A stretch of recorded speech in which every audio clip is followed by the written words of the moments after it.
It's Berlin briefing time with your full briefing on the German coalition deal that just dropped. That political marriage contract between the conservative CDU-CSU party of Germany's Chancellor-in-waiting Friedrich Merz and his Social Democrat SPD coalition partner. And it tells us what Germany's plans are over the coming years once this new government is in place. Over the next half hour, I have a distinguished group of people here to unpack those government plans on the economy, migration and security and foreign policy. At the Frankfurt Stock Exchange this week, Stephen Beardsley, DW business correspondent, he's just back from filming with German companies who fear deindustrialization here in Germany. Peter Bofinger is with us. He's an economist at the University of Würzburg who's published on the relationship between the economy and democracy. And here in the studio with me is Nina Haase, the chief political correspondent of DW and a colleague who teams up with me so many times to explain what's going on here in German politics. So let's analyze what soon-to-be Chancellor Friedrich Merz has had in terms of an impact on the stock exchange. First, with you, Stephen. Bearing in mind we're recording just one day after this coalition deal was announced, what was the immediate reaction there on the trading floor, which has so been beaten about by Donald Trump in recent days? Yeah, it's really been a roller coaster ride of ups and downs here. And I think the first reaction was relief. We saw in off-hours trading, because there was no trading here when it was announced. We saw that in off-hours trading, there was an immediate jump. And that's what ultimately opened with on the next day was an 8% rise. And that's been sort of fluctuating since then. But ultimately, it's relief with the knowledge that this thing isn't over, that there are more tariffs still in place. Obviously, there's the steel and aluminum tariffs. There's the automobile tariffs. And then, of course, there's the fact that the original tariffs are still looming. We should also mention those 10% baseline tariffs are still in effect. It's the additional 10% for the European Union that goes away. That could still, in theory, fall again. But of course, when we're looking really just at the DAX, we're looking at Germany in particular, we know that a lot of the biggest companies here really are dependent on a healthy Chinese economy. So a lot of eyes here are going to continue to be on that trade relationship between the U.S. and China. And then we could also say that what affects China in terms of its exports could also hit Europe pretty hard. If they can't go into the U.S., then they could circle back and come back here to Europe. So there's a lot of factors still in play, even if at this moment there's this kind of relief from the most acute pain. But it's just been an absolute roller coaster ride for sure. Thank you, Stephen. And I want to take that straight to Peter Bofinger. Professor Bofinger, Stephen mentioned it. It's a very complex relationship. A lot depends on what Trump does, what happens in China, whether there's a trade war. So has this roadmap that Friedrich Merz just presented with his Social Democrat coalition partner, how far will that go in calming nerves, particularly in German industry that is really waiting for a signal here? Yeah, it's definitively a problem of German industry that we are caught in a kind of middle technology trap. And I think this is, in my view, the main reason for the economic stagnation that we experience more or less since 2019. And the question is, what does this coalition paper do to address these problems? You can read the coalition paper from the perspective of the glass half full. So it addresses all the issues, the problems. It says there is a need to improve our industry, to make it make it more competitive in terms of technology. But the problem is, you can read it like a wish list with lots of good intentions, but there are no concrete measures that would concretely address these problems. So the only thing that you can find in the coalition paper is depreciation allowances that will be increased to 30% per annum for the next 3 years. I think this is something that can boost investment. But on the other hand, if you have loss-making companies, these depreciation allowances are not very beneficial. So what would have been much better would have been special investment premia, let's say 10 or 15% on investments. And so the overall impact is relatively weak. And I think that's what we can also read now in the report of the research institutes, that they say we do not expect major effects on investment in Germany in this year from the coalition package. I had the opportunity to ask a question at that press conference coming off the back of the market turbulence created by the Trump administration. Let's just take a listen what signal Friedrich Merz, the Chancellor-in-Waiting, wants to send with this coalition deal. The key message to Donald Trump is Germany is back on track. Germany will fulfill the obligations in terms of defense, and Germany is willing to strengthen their own competitiveness. And that is not just Germany, that is Europe, the European Union, and Germany will be again a very strong partner within the European Union, and we will bring the European Union forward. So, Lina, let me take this to you. That is a very strong, clear message. At the same time, let's look at this. 144 pages of a coalition deal. Yes, just fresh off the printer here. Is this the stuff that will send such a clear political message here in Germany, but also internationally? Well, I think Lars Klingbeil, who we saw standing next to Friedrich Merz, said one of the key sentences of last night's presser when he said the devil is going to be in the detail. So you have to, if you don't speak German, just learn the words wir wollen, because that means we will try, we want to do certain things. And there are a lot of sentences in here that start with, we want to try doing this and that. And, you know, the number of sentences where we say, we will do this and that, that is a smaller number. So in essence, I think what this coalition paper means is a couple of things. One, centrist parties in Germany are still capable of finding compromises so that they do reach some sort of a roadmap. That is a good message. I mean, looking around us, all over the world, there's uncertainty at the moment. And, you know, populist parties are rising in power and in popularity. And here, yesterday, on Wednesday, the message was coming out of Berlin, no, we can overcome those differences. And we will try. But yes, definitely the stress is on we will try. Just how much they'll actually get done is a completely different matter. I mean, this coalition treaty, it's not a done deal yet. It still has to be passed by the members of both parties, or the three parties that are involved, if you count the Bavarian sister party of the CDU, the CSU as well, and the SPD members have to approve it. Now, both party leaders said, of course, no, we will try and convince our members, because we all know that we don't have an alternative. We need to form this government. And the other good message was they did it very fast by German standards. So this sense of urgency that Germany has been too quiet for far too long, that is really something that came out yesterday.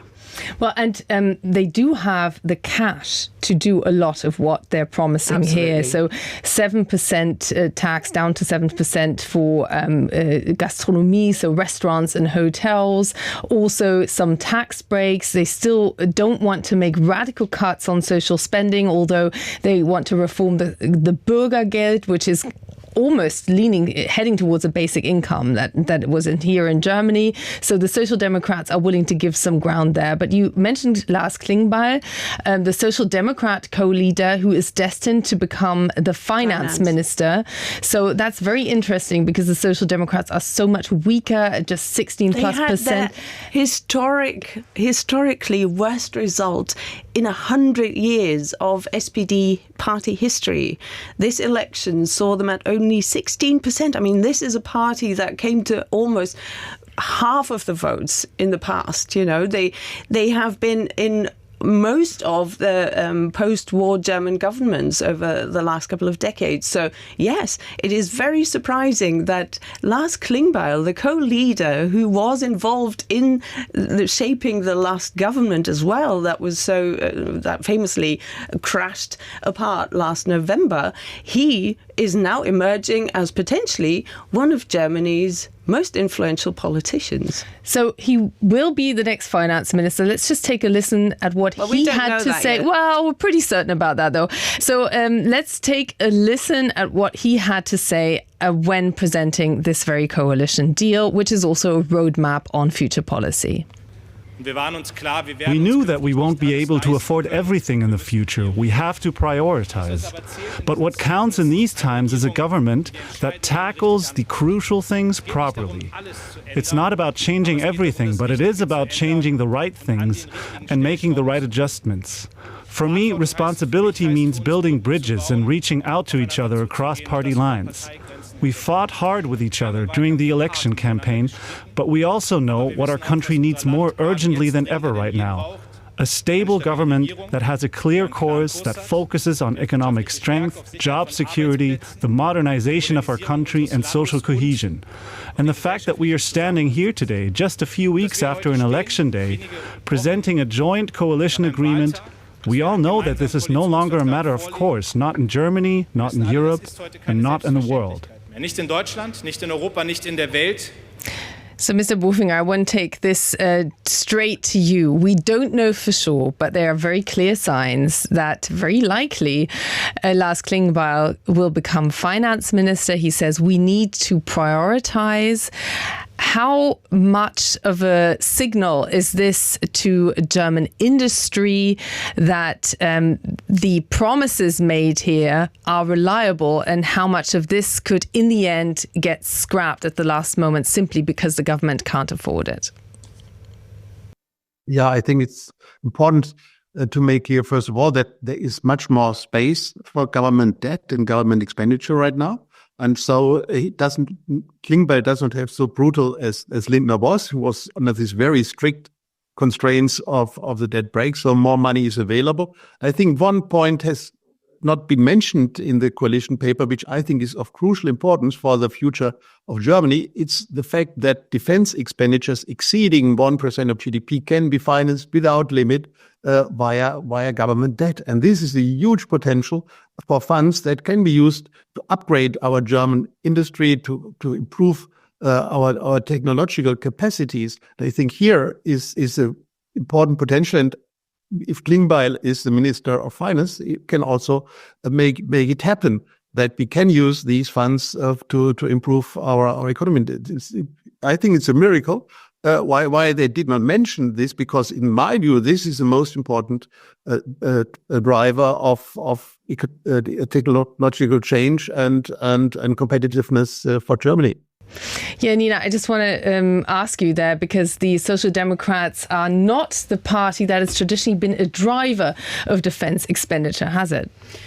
No, but now what we do know, even though we don't know the names of the people who are going to be running these ministries for certain, but we do know that the SPD, the Social Democrats, are going to get the finance ministry, and interestingly, they're also going to get the defense ministry. So what Mr. Bofinger there said is essentially something where within the same party, you can come up with ideas, and that is going to be easier for the defense minister from the SPD to then talk to the finance minister, because Mr. Bofinger was making this reference to the former finance minister, Christian Lindner, who was from a completely different party from the business-friendly Liberal Democrats, the FDP. So their haggling with him over finances was always complicated. And now you're going to have the defense ministry and the finance ministry in the same party. And I think that we're going to see a lot of the things that Boris Pistorius, the defense minister, who's part of the outgoing government, wanted to do in the last government. And he has a much higher chance of actually getting down to business if the finance ministry remains in the hands of his own party as well. Yes, I want to bring Stephen in there again, because, Stephen, how is this being debated? The last government, of course, spectacularly failed. It was a three-way coalition. It failed to provide what used to be a German trademark politically, which is stability. How much faith is there that Germany will live up to this role model one almost has of a stable, largest economy at the heart of Europe? And how is this potential setup being viewed? Yeah, I think the question is going to be whether this coalition agreement is really going to address all of the structural needs that Germany has right now in terms of the export model that worked so well in the past hasn't worked so well recently. It's because of higher energy costs. That's because of bureaucracy. That's because of an aging demographics.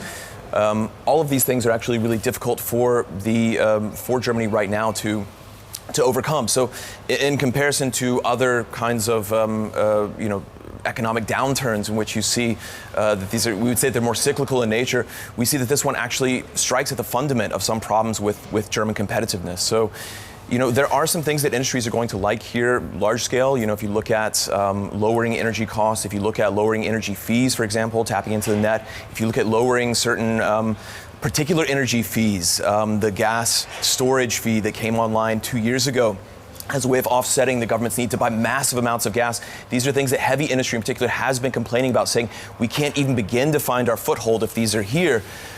These are some of the things that they address. We don't know, again, if they can concretely follow through on these, because there is already pushback from some who say, energy prices need to remain higher. It sends an important signal. So I think a lot of these things, I guess the long answer is the question is still out. We're not really sure what's going to come through. We see that there is a desire to follow through on structural changes, but whether they're actually followed through on, whether other stakeholders are actually going to pave the way for this, we don't know. And until that's figured out, it's going to be really hard to say. Yeah, thank you, Stephen. Let's just take a listen at what the key opposition parties. We first hear from Alice Weidel of the far-right AfD party, and then the Green leader Franziska Brandner had to say about this, and I'll just translate it in a second. Es bleibt festzuhalten, dass dieser Koalitionsvertrag, der hier vorgelegt wurde, eine Kapitulationsurkunde von Friedrich Merz ist. Merz ist schon vor seiner möglichen Wahl zum Kanzler auf breiter Front gescheitert. Diese Koalition hat Geld wie Heu, aber Ideen wie Stroh. So essentially, Alice Weidel, the far-right AfD leader, says that this document is a document of a capitulation and that Friedrich Merz had already failed before even becoming a chancellor. And Franziska Brandner from the Green Party said, listen, this coalition has money like hay, but it has ideas like straw. So it's clutching at straws, essentially, to find any kind of political ideas. Peter Bofinger, I want to throw this to you, because how much of this is obvious opposition criticism, and how much is actually underpinned by actual economic fact from your perspective? Well, let me talk about the second point. They have ideas like they have money, a lot of money, but they have no ideas. I would say they have many ideas in this coalition paper, many good ideas. But the problem is that they have no coherent strategy how to combine these ideas, how to implement them, how to prioritize them. I think the problem is that with all these ideas, no consistent strategy for the German economy will be developed. And this is exactly what we need right now. We have this middle technology trap, as I mentioned it, and we need a comprehensive upheaval of the German economy. And the problem is that with all these ideas, the overall strategy might get lost. I don't think that's a capitulation by Merz. No German government would be able to have a sensible economic policy within the tight constraints of the debt brake. So it was unavoidable to loosen this debt brake, and it was very good that Merz was courageous enough to do it. And one must say that he announced before the election already that the debt brake is only a technical problem. So I don't see that he has completely changed his position on this topic. Well, at the same time, and I want to put this to Nina, there was a U-turn, because he did make an election pledge that he would not reform the debt brake, which is exactly what he then did. And then interestingly, it was the Green Party that helped him get money like hay, as Franziska Brandner put it herself. But I want to get at something else, because there is one huge issue that has been completely left out of this coalition deal, which is Germany's demographics and how it will finance its pension system in the future, which is very different from the US system, which is suffering right now because of the 401ks. It's completely share-based. Here it is completely based on essentially an insurance, and it's subsidized by taxpayers' money. 1/4 of the German budget almost makes up what has to be paid into the pension fund just to keep it afloat. So there's an urgent need for reform, and this has been kicked down the road by another 6 years to get resolved. What do you make of that?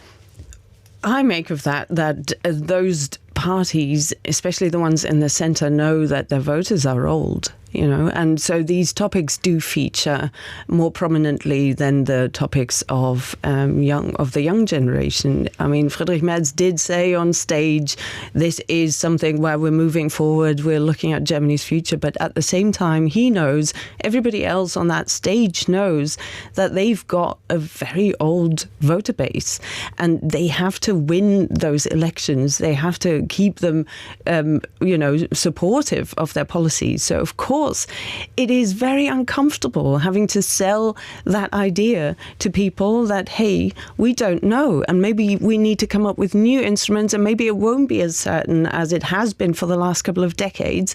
But at the same time, if you look at the stock markets, and I mean, we saw how it's going up and down, and Stephen was laying that out for us there as well. There are all these ideas here in Germany that have also been around for a while to use the stock market a bit more, to make it possible for people to add that to the pension system. And at the moment, with a volatility like that is also not something where anybody can have a coherent program that will convince people, okay, yes, I'm going to go for this active essentially stock market-based pension system. So that is going to be very, very tricky, especially because of what we're seeing coming out of the US. It's not going to go away. I mean, now there's 90-day pause, but who knows what's going to happen after 90 days. Donald Trump, the bond market is not just the stock market, it's the bond market. People are losing trust in the ability of the United States to make business and to be a reliable partner. That is such a huge challenge also for countries like Germany. Yeah, Stephen, I mean, money used to flee into those US bonds, didn't it? Now it was threatening to leave that investment possibility. But you've been speaking to small and mid-sized companies here in Germany about their fears of deindustrialization. What is your expectation how they feel when an issue like the future of the German pension system, when this government too doesn't grasp the nettle and just leaves those key issues aside for now? Yeah, I think it's just one more problem that you add to a list of problems for what we call the Mittelstand, the celebrated kind of backbone of German industry. One of the biggest problems when you look at demographics, just sheer demographics, is that a lot of these founders are actually preparing to leave anyways, and they have to turn over these companies. They could sell them to private equity if they don't have a successor waiting in the wings. And they're, of course, afraid of taking on a whole lot of debt and leaving their successors with a lot of debt. That's one reason why we've seen investment remain so low in recent years when we look at the Mittelstand. But again, that's just one problem out of many that they're facing. When they look around, what they see is a landscape that hasn't really kept up with them in terms of infrastructure being appropriate, in terms of digitalization, in terms of public investments. Again, we have to come back and say, though, that their own investments have been pretty paltry for the most part. So it goes both ways. They've relied a lot on certain markets that are now sort of falling through, and in which we see that there's now new competition, China being the biggest one. There is incredible competition coming out of China for machinery products. That is one of the traditional strengths of Germany. You could say that Germany really equipped Chinese factories in the 2000s.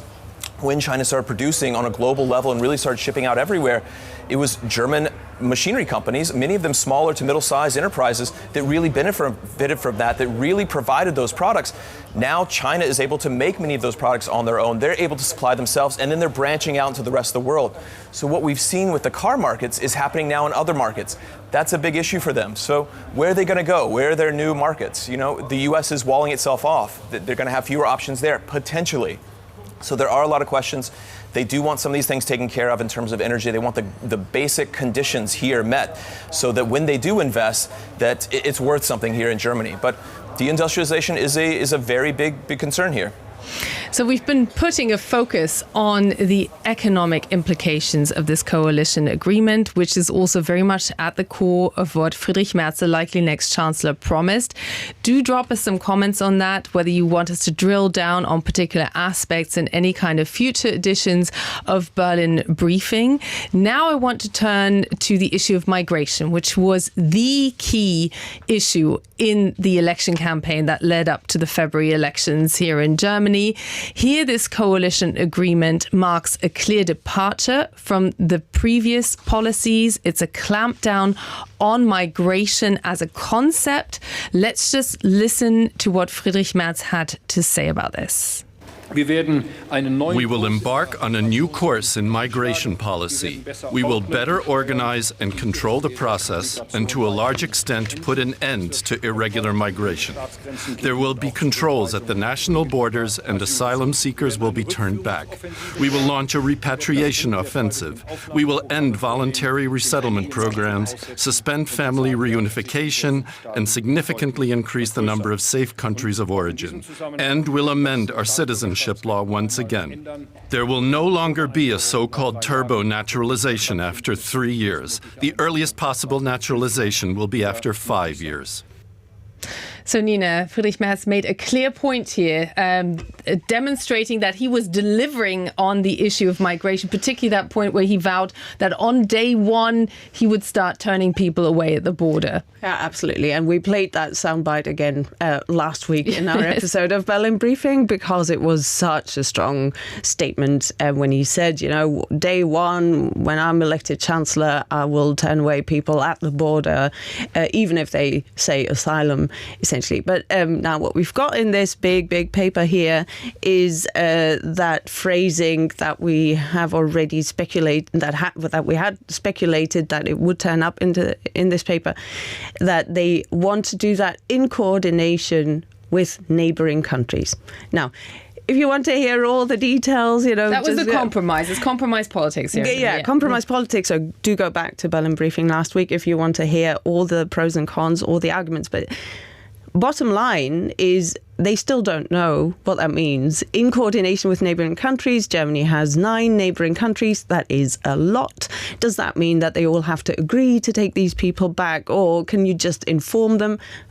Short answer, no, you can't. You know, I mean, this is not something that is going to happen. And it's still in there because Friedrich Merz does need to score some points. He did promise a migration policy turnaround.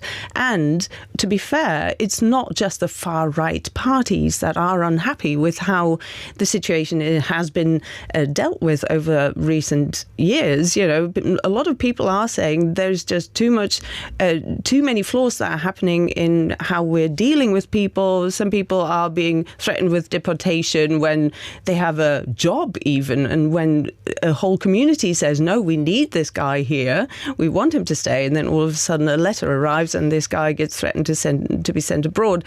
So, you know, this does need fixing. And Friedrich Merz needed to get this message out on Wednesday. And this is something where he said he is going to essentially take what was good about the last government and continue these measures, but also become a lot stricter. There's going to be more regular checks. You know, there's a whole set of new measures. But what Lars Klingbeil then also made clear, we're still not going to get rid of the right to asylum.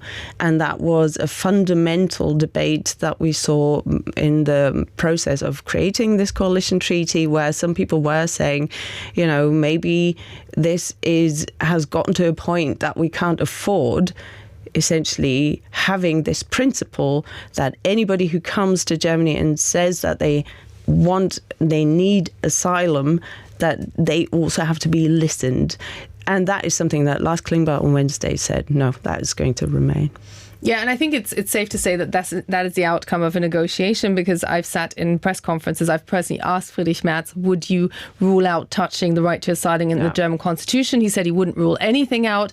Now, clearly, it's on the record that also at the European level, where this debate is clearly underway, he's not going to be the one who's pushing the envelope here. Absolutely. And, you know, the coalition treaty on Wednesday came on the same day that the far-right AfD party, for the very first time, in one poll, it was one poll, but still, you know, so not across the board, but one poll showed that the AfD is now the strongest political party, you know, seen by voters as the most promising political party that they would vote for. So, of course, he's under a lot of pressure, and the AfD are out to shrink the Conservatives. And to keep that issue alive, that migration Absolutely. issue, which was their lease of life. The pressure is not going to go away. When they were already in their way into political oblivion in 2015, they discovered the migration issue as the issue that made them a force to be reckoned with here in Germany. And now, actually, they are the strongest opposition force in Parliament. And they've just doubled their numbers of seats.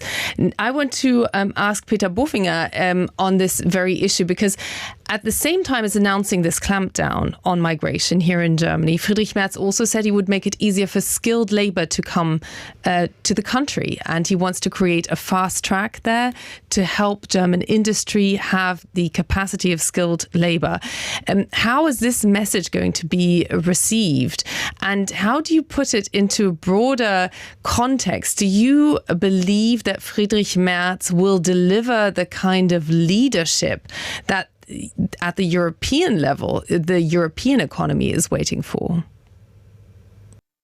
Yes, I think the strong position of the AfD in the polls shows that Merz definitively must deliver, especially in terms of economic growth. And in this context, of course, it's important that we have a sufficient amount of qualified labor. We have these demographic problems in Germany. And therefore, one has to welcome all measures that will make it easier to get qualified foreign workers. And well, it's not quite clear what Germany will do to make Europe stronger, because this is a huge challenge. And in order to make Europe stronger, it's important to provide sufficient funds at the European level, also for industrial policy. There will be also funds needed to strengthen defense in Europe, because many of the European countries don't have the potential to increase their debt and deficits like Germany. So one has to ask, will it be possible to provide common funds at the European level for additional expenditures in the defense area?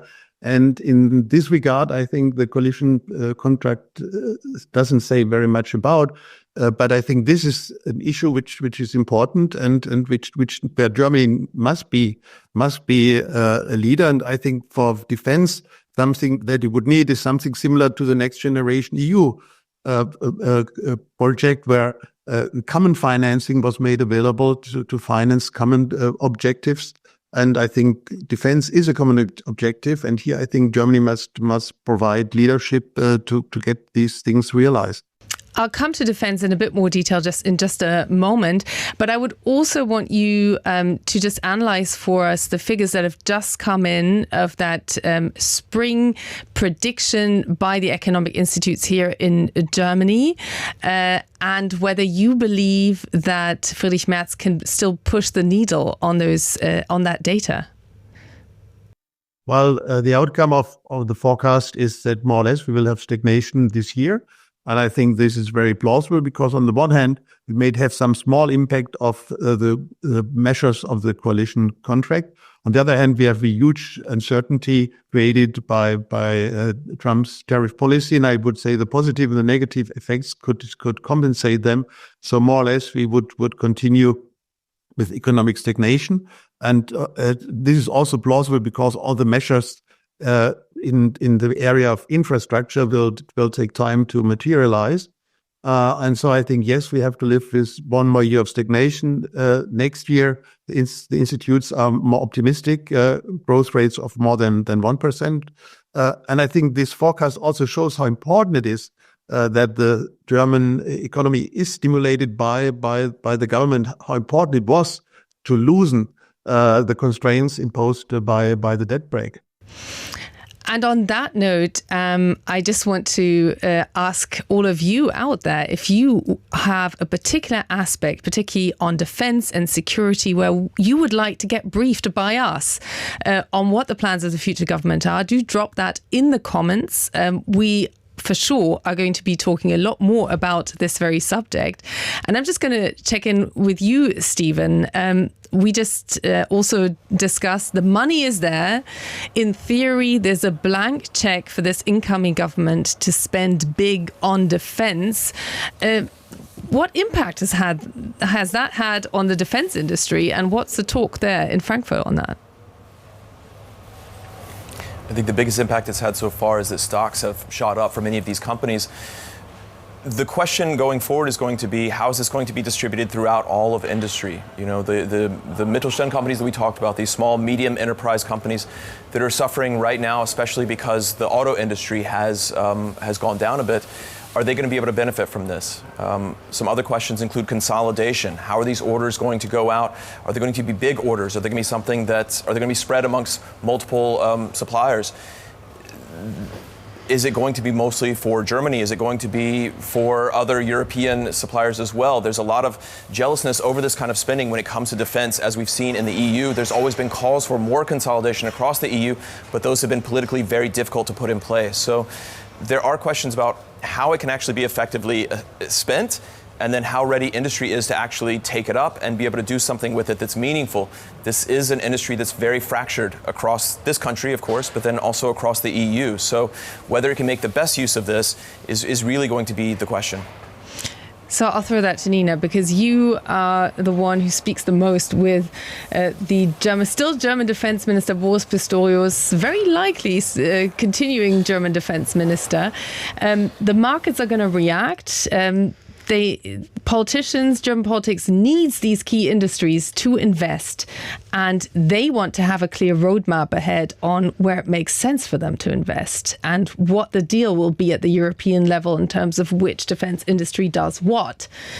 So what do you read out of this coalition document? Are there any answers in there?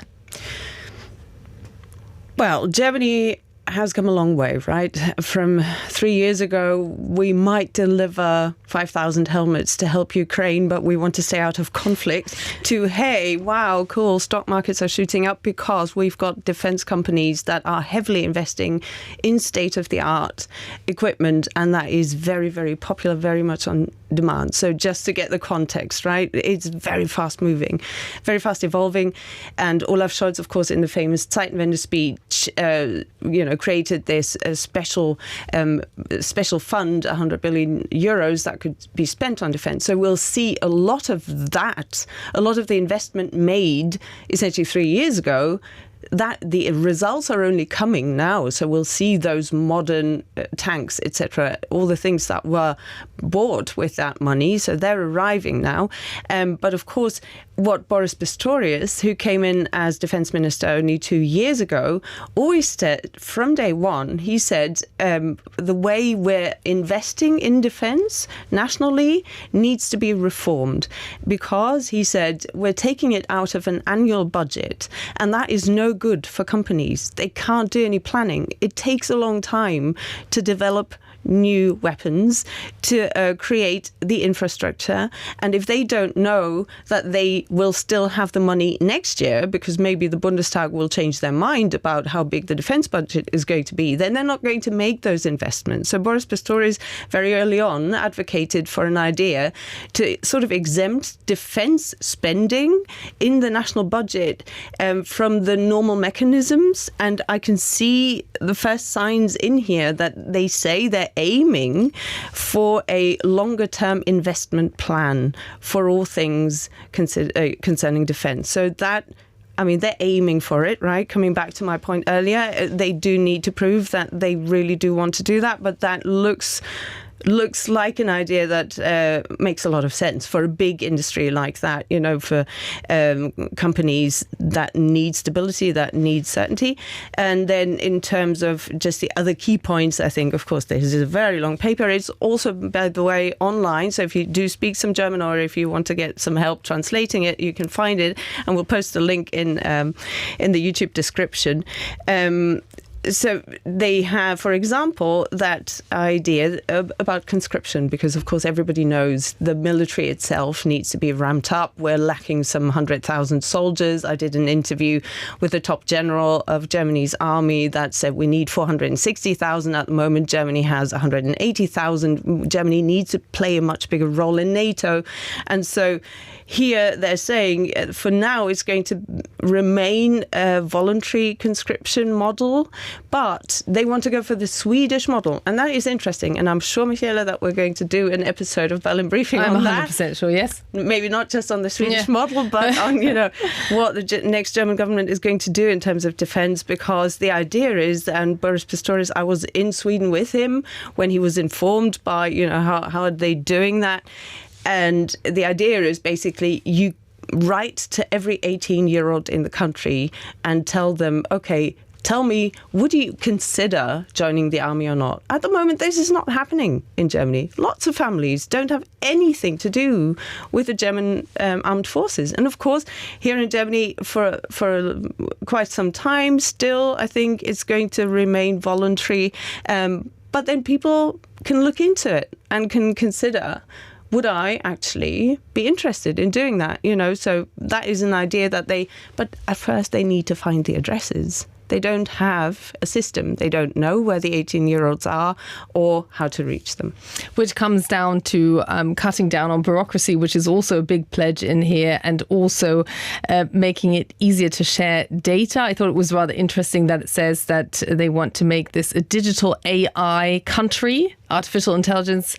Well, they're creating a new ministry. Yes, they are creating that, but this still needs to be proven that this turnaround can also happen. And of course, they will write to every 18-year-old, but only the men will be obliged to actually reply, and because women won't in the first step. So that's a really interesting point, also leading to the constitution and spending in the future, because they also know that if they want to change that constitution, they will need a 2/3 majority again, and they're unable to get that without the Left Party or the far-right AfD party, which is really limiting their room for maneuver if they want to make such major changes. Very politely put. Yes, very politely put. So, but just to close this debate for today, and we will have more episodes on those individual points of this coalition agreement, it is labeled Verantwortung für Deutschland, responsibility for Germany. So I will ask all of you just to tell me how you would label the expectation you have towards this incoming government. And I would like to start with you, Mr. Bofinger, to tell us. Well, I would say the intentions are good, but it remains to be seen how they will be implemented. Stephen. I would say the same. I think that it's going to try and create new framework conditions here in Germany that are good for business. But the fact of the matter is it's still reliant on many external factors, as we've seen over the past week, tariffs first among them. Nina.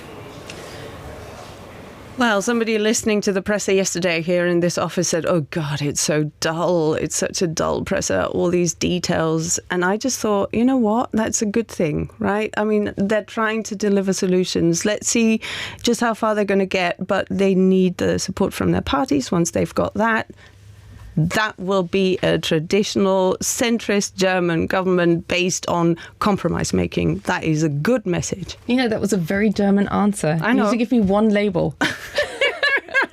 One label. Oh, God.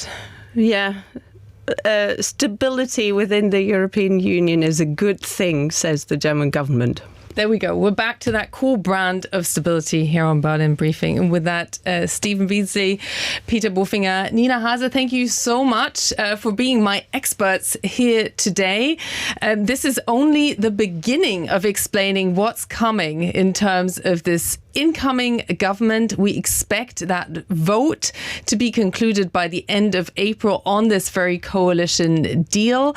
Then we would expect the new chancellor, very likely Friedrich Merz, to be elected in German parliament in the first week of May. We've been told we expect that to be the 7th of May, which strictly speaking would be the second week. So we will keep you posted on that. We will drop that in the comments as well. And do tell us what you would like to hear more about and get briefed up on. Until then, thank you very much. And don't forget to get the latest from our Berlin Briefing newsletter, which comes out every week. Thank you.